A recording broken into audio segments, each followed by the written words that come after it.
IPL থেকে অবসরের ঘোষণা কার্তিকের। ইন্ডিয়ান প্রিমিয়ার লিগের শুরু থেকেই খেলছেন দীনেশ কার্তিক।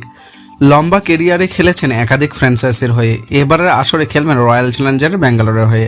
আর এই জার্সিতে ইতি টানতে যাচ্ছেন আইপিএলের কেরিয়ারের।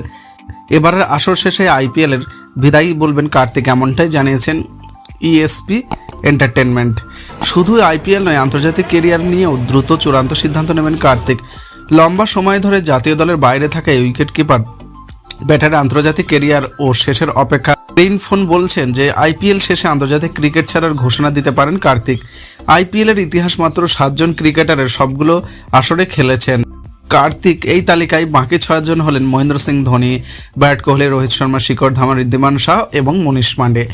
আইপিএলে এখনও পর্যন্ত অনুষ্ঠিত 16 আসরের মাত্র 2টি ম্যাচ মিস করেছেন কার্তিক।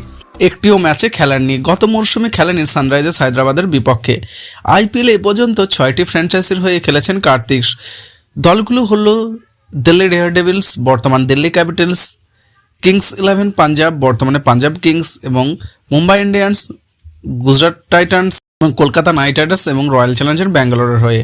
আইপিএলে মোট 240 ম্যাচে প্রায় 26 গড়ে 4,516 রান করেছেন কার্তিক। স্ট্রাইক রেট 132-এর একটু বেশি।